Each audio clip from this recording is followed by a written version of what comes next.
Imagínate que eres el secretario de seguridad de un país. Tienes en custodia al hijo del narcotraficante más buscado del mundo. Lo tienes esposado. Lo tienes en una casa de seguridad. Has conseguido lo que ningún gobierno había logrado en años. Y entonces, tu teléfono empieza a sonar. No es una llamada, son varias, simultáneas, porque mientras tú celebras la captura, afuera, en las calles de una ciudad entera, hay francotiradores en los tejados, camionetas blindadas bloqueando cada avenida, hombres armados con lanzacohetes parados frente a instalaciones militares y civiles atrapados en medio de un tiroteo que no pidieron. El cartel acaba de tomar una ciudad de 1 millón de habitantes como rehén y el gobierno suelta al preso. Eso no es ficción. Eso ocurrió en México el 17 de octubre de 2019. Y lo que voy a contarte hoy va mucho más allá de ese día, porque el cártel de Sinaloa no es solo el cartel más poderoso del mundo por casualidad. Es el más poderoso porque ha hecho cosas que ningún otro grupo criminal en la historia moderna se ha atrevido a hacer. Cosas que cuando las lees por primera vez piensas que alguien las inventó, pero no, están documentadas. Hay grabaciones, hay testimonios, hay cadáveres, hay juicios federales con cientos de páginas de evidencia. Hoy vamos a ver 4 de esas cosas, 4 momentos en los que el cártel de Sinaloa no solo cruzó una línea, sino que la borró por completo y construyó otra en su lugar. Al final de este video vas a entender por qué este cartel no es solo una organización criminal, es un estado dentro de un estado. Y algunos dirían que en ciertos momentos de la historia reciente ha sido más poderoso que el estado real. Empecemos por el principio, por el crimen que en cierta forma creó todo lo que vino después. Corre el año 1985. México todavía no es el México del narco que conocemos hoy. El tráfico de drogas existe, claro, pero hay un orden, una estructura. El cártel de Guadalajara, dirigido por Miguel Ángel Félix Gallardo, el hombre que literalmente inventó el narcotráfico moderno en México, opera con una brutalidad calculada pero discreta. No atacan al gobierno abiertamente, no atacan a estadounidenses. Esa es la regla no escrita que mantiene el equilibrio. Y entonces aparece Enrique Kiki Camarena. Kiki es agente de la DEA, la Agencia Antidrogas de Estados Unidos. Lleva años infiltrado en Guadalajara, construyendo casos contra los grandes capos. Y en 1984 consigue algo enorme: información suficiente para destruir el Búfalo, la plantación de marihuana más grande que se había visto hasta entonces en México. 150 hectáreas en el estado de Chihuahua, miles de trabajadores, una operación que generaba miles de millones de dólares al año para el cartel. La DEA y el ejército mexicano la arrasan completamente. El cartel pierde más de 8,000 millones de dólares de golpe, y Félix Gallardo decide que alguien tiene que pagar por eso. El 7 de febrero de 1985, Kiki Camarena sale a comer con su esposa desde el consulado americano en Guadalajara. A medio camino, varios hombres lo interceptan, lo meten a la fuerza en un coche y desaparece. Lo que viene después es uno de los episodios más perturbadores en la historia del crimen organizado, porque el cartel no mata a Kiki rápido, lo retiene durante 30 horas, y durante esas 30 horas lo torturan sistemáticamente mientras alguien graba cada segundo en audio. Esas cintas existen, las escucharon los investigadores, las escucharon en tribunales federales de Estados Unidos.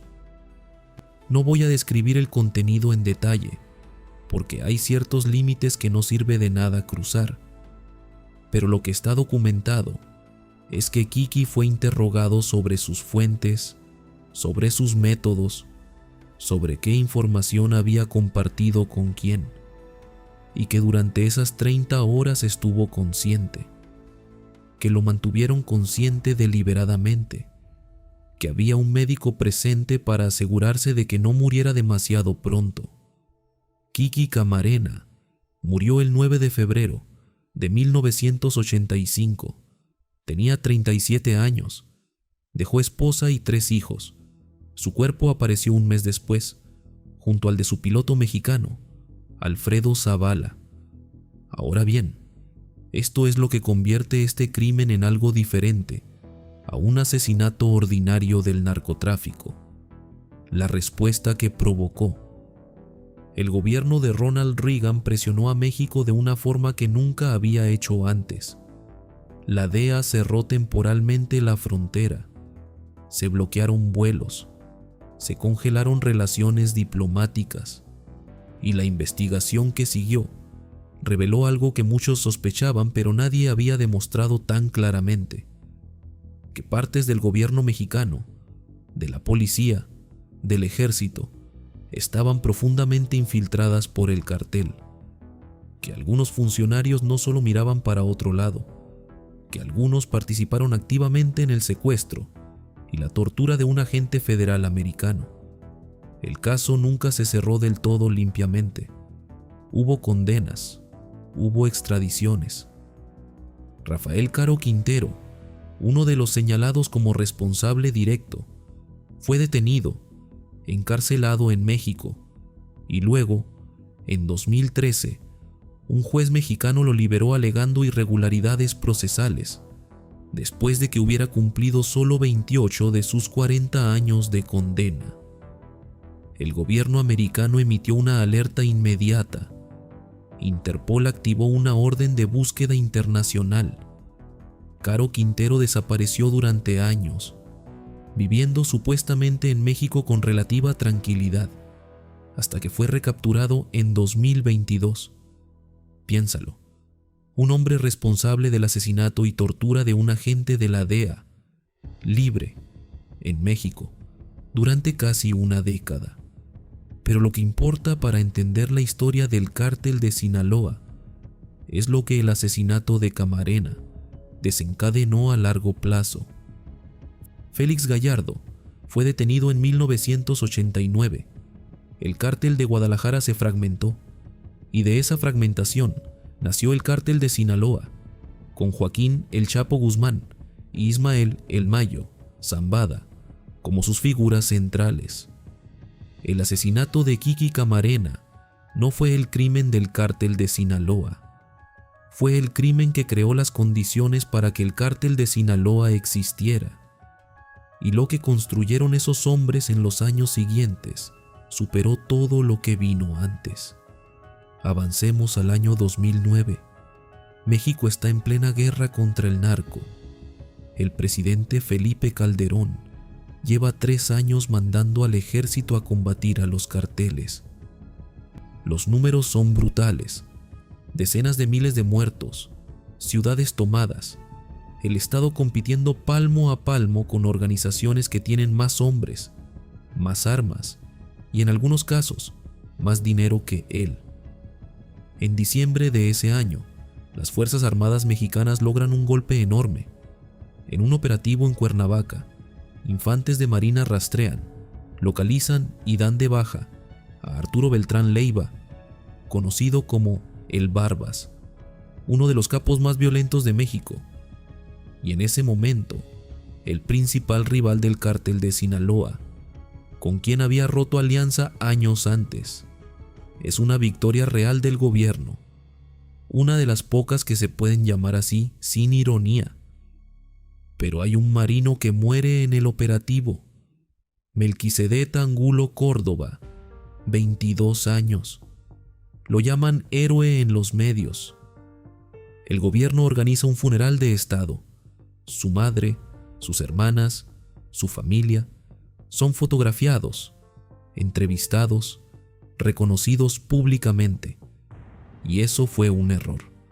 Un error que costó vidas inocentes de una manera que todavía hoy resulta difícil de procesar, porque los Beltrán Leiva, que para entonces operaban separados del cártel de Sinaloa, pero compartían su ADN organizacional, su lógica, sus métodos, enviaron un mensaje a cualquier elemento de las fuerzas de seguridad que pensara hacerles daño. Un mensaje que no necesitaba palabras. 2 días después del funeral, hombres armados llegaron a la casa de la familia Angulo Córdoba y asesinaron a la madre del marino, a 2 de sus hermanas, a un hermano y a un tío. 4 civiles sin ninguna responsabilidad en el operativo, sin ninguna conexión con la guerra del narco, más allá de haber dado a luz o haber nacido hermano al hombre que cumplió con su deber. El mensaje era perfectamente claro: si eres soldado y matas a uno de los nuestros, tu familia muere, no tú, tu familia. No hay manera de leer eso que no sea una monstruosidad calculada. No es un crimen de pasión, no es un daño colateral, es una política deliberada de terror, dirigida a desmoralizar a cualquier elemento de seguridad que pudiera plantearse hacer su trabajo. Es doblemente cruel porque golpea a personas que no tienen ninguna capacidad de defenderse, que no han hecho nada, que son completamente inocentes de todo, excepto de querer a alguien. Y funcionó como disuasivo durante años. El reclutamiento de fuerzas especiales en regiones con fuerte presencia del narco se complicó. Las familias de militares empezaron a vivir con un nivel de miedo que no debería existir en ningún país del mundo. Ahora bien, los Beltrán Leiva no eran técnicamente el cártel de Sinaloa en ese momento, pero venían de ahí, habían aprendido de ahí, y el método que usaron, la idea de usar a las familias como instrumento de presión, no era algo nuevo ni exclusivo de ellos. Es una práctica documentada en múltiples operaciones del crimen organizado mexicano, con raíces que se remontan directamente a la escuela del narco sinaloense. Pero la próxima historia que te voy a contar no tiene ninguna ambigüedad sobre quién la protagonizó. 9 de noviembre de 2019, Sonora, México. La familia Levarón, una comunidad de ciudadanos estadounidenses mexicanos que llevan décadas viviendo en el norte de México, está haciendo algo absolutamente ordinario. 3 mujeres y varios niños viajan en 3 vehículos por una carretera del desierto. Algunas de las mujeres van a la frontera, otras van a recoger a familiares. Es un trayecto que han hecho docenas de veces. Los niños tienen entre 7 meses y 16 años. En un punto de la carretera, los vehículos son emboscados. No es un cruce de fuego accidental, no es confusión. Las camionetas son atacadas de forma deliberada, sistemática. La primera explosión para, la segunda explota, la tercera arde. Cuando llegaron los primeros respondedores, encontraron a Christina Langford Johnson, muerta con las manos levantadas, aparentemente intentando mostrar que no era una amenaza. A su lado, su bebé de 7 meses, Faith Marie Johnson, milagrosamente viva, cubierta de sangre de su madre. Murieron 9 personas, 3 mujeres y 6 niños, el más pequeño de 7 meses, el mayor de 16 años. 3 niños escaparon a pie por el desierto y caminaron horas hasta encontrar ayuda. Uno de ellos, Devin Blake Langford, de 13 años, enterró a sus hermanos pequeños bajo arbustos para protegerlos mientras él iba a buscar socorro. 13 años. El gobierno mexicano atribuyó el ataque a La Línea, una facción armada del cártel de Juárez. La versión oficial habla de una confusión, de que los atacantes creyeron que los vehículos pertenecían a rivales del cártel de Sinaloa, aunque eso en sí mismo es una condena. 9 civiles inocentes muertos porque alguien confundió una familia con un convoy rival. Pero hay investigadores, periodistas y miembros de la propia familia LeBaron que no aceptan esa versión sin preguntas.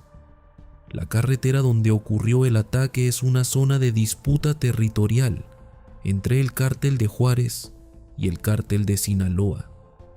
Algunos análisis apuntan a que la familia, conocida por su activismo contra el crimen organizado, Julián LeBaron, primo de algunas de las víctimas, había liderado una campaña pública años antes, tras el secuestro y asesinato de su hermano.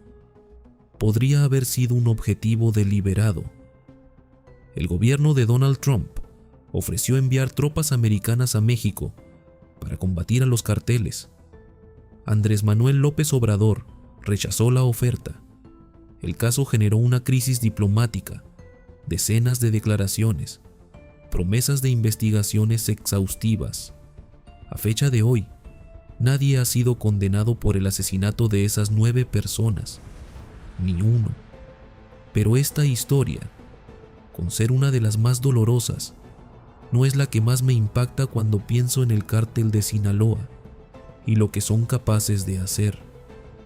La que más me impacta es la última, porque las anteriores son crímenes, atroces, calculados, documentados, pero siguen siendo crímenes que un cartel comete. Lo que pasó en octubre de 2019, específicamente el 17 de octubre, es otra cosa. Es el momento en que quedó demostrado, sin posibilidad de negación, que el cártel de Sinaloa había superado al Estado mexicano como poder real sobre el territorio. El Culiacanazo, así lo llamaron. Culiacán, capital del estado de Sinaloa. 1 millón de habitantes, una ciudad moderna, con universidades, hospitales, centros comerciales, vida normal, y también, durante décadas, el cuartel general histórico del cartel más poderoso del mundo. Ese día, una operación de fuerzas especiales mexicanas localizó y detuvo a Ovidio Guzmán López, uno de los hijos de El Chapo y uno de los líderes operativos del cartel en ese momento. La operación fue aparentemente espontánea, o al menos no comunicada con suficiente antelación hacia arriba, en la cadena de mando. Los soldados tenían a Ovidio, tenían la oportunidad. Lo que no tenían era un plan para lo que vino después. En cuestión de minutos, no horas, minutos, la ciudad entera empezó a arder, y uso la palabra arder en sentido casi literal. El cartel desplegó en las calles de Culiacán una fuerza que dejó boquiabierto a cualquiera que lo vio en tiempo real. Centenares de hombres armados, camionetas con ametralladoras montadas, francotiradores posicionados en tejados, bloqueos en cada arteria principal de la ciudad, vehículos incendiados para cortar el tráfico y ataques simultáneos contra instalaciones militares en múltiples puntos, no para destruirlas, sino para mantener así a las tropas ocupadas, fijadas, sin posibilidad de moverse. El cartel también capturó a familiares de soldados que estaban en el operativo. Usó a esas personas como herramienta de negociación en tiempo real. Hay videos grabados por civiles desde sus ventanas que muestran el nivel de armamento desplegado. Vehículos que parecen de guerra. Hombres con equipo táctico que no tiene nada que envidiar al de cualquier ejército regular. Y el gobierno mexicano, en un momento que sus propios funcionarios admitieron públicamente que fue una de las decisiones más difíciles de la administración, ordenó liberar a Ovidio. El argumento oficial fue que continuar el enfrentamiento hubiera costado vidas de civiles a una escala que no era justificable, que el riesgo de un baño de sangre masivo en una ciudad de 1 millón de personas superaba los beneficios de detener a un objetivo, por importante que fuera. Y tal vez ese cálculo sea correcto, Tal vez no había otra opción tácticamente sensata en ese momento, pero la imagen que quedó en la memoria colectiva es la de un estado que soltó a un narco, porque el narco tenía más poder que él en su propio territorio. Ovidio Guzmán fue finalmente extraditado a Estados Unidos en 2023, después de una segunda captura que también desató violencia, aunque de menor escala que la primera. Está siendo procesado en Chicago. Su juicio podría revelar información sobre la estructura interna del cartel que nunca ha sido pública. Pero lo que el Culiacanazo demostró en 2019 no cambia.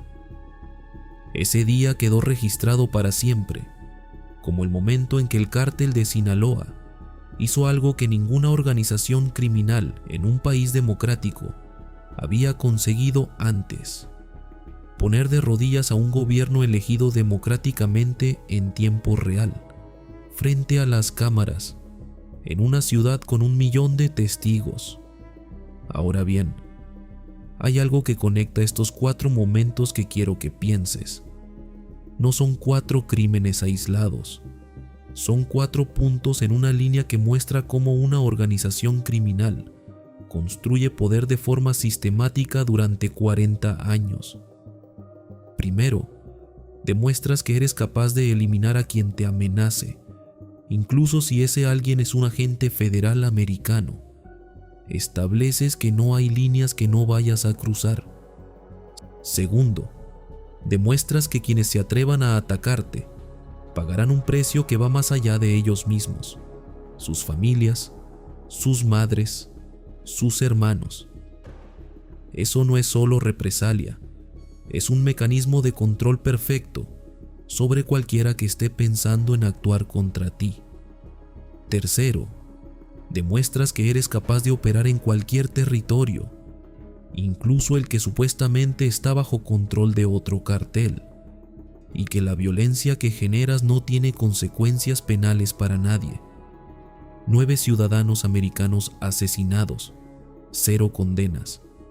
Y cuarto, demuestras que tienes más capacidad armada y logística en tu propio estado que el Ejército Nacional, y que estás dispuesto a usarla frente a las cámaras, en horario de máxima audiencia, y que el resultado va a ser que el gobierno te devuelva lo que tenía. Eso no es un cartel de drogas, eso es un actor político con ejército propio. Y aquí está la parte que más me inquieta cuando pienso en todo esto. No es la violencia en sí, la violencia de un cartel, por brutal que sea, es al menos comprensible dentro de su lógica interna. Lo que es verdaderamente perturbador es la impunidad estructural que rodea todo esto. Los mecanismos que permiten que crímenes de esta magnitud ocurran, se investiguen parcialmente, se juzguen a medias o no se juzguen en absoluto, y luego se integren en la narrativa como eventos del pasado que ya se solucionaron, aunque no se haya resuelto nada. El asesinato de Kiki Camarena ocurrió hace 40 años. Uno de los responsables estuvo libre y viviendo en México durante casi una década, en el siglo XXI. La familia del marino murió hace 15 años. Sus asesinos nunca fueron procesados por esos crímenes específicos. La familia Levarón lleva 5 años esperando una condena. El Culiacanazo ocurrió frente a 1 millón de testigos y decenas de cámaras, y nadie ha respondido institucionalmente de forma definitiva por lo que eso reveló sobre el estado real del poder en México. La pregunta que me quedo dando vueltas no es cómo el cartel llegó a ser tan poderoso. Eso tiene respuesta: dinero, violencia, corrupción, tiempo. La pregunta es qué clase de sistema permite que eso ocurra durante décadas, sin una respuesta que cambie estructuralmente la situación. Y esa pregunta es incómoda, porque la respuesta apunta a cosas que van mucho más allá del cartel. Si este tipo de historias te interesan y quieres entender no solo qué pasó, sino por qué, cómo funcionan estos sistemas por dentro, ¿Y qué nos dice eso sobre el mundo real? Suscríbete. Cada semana hay un caso que parece de ficción, pero no lo es. Y el siguiente que voy a publicar toca algo todavía más cercano de lo que crees.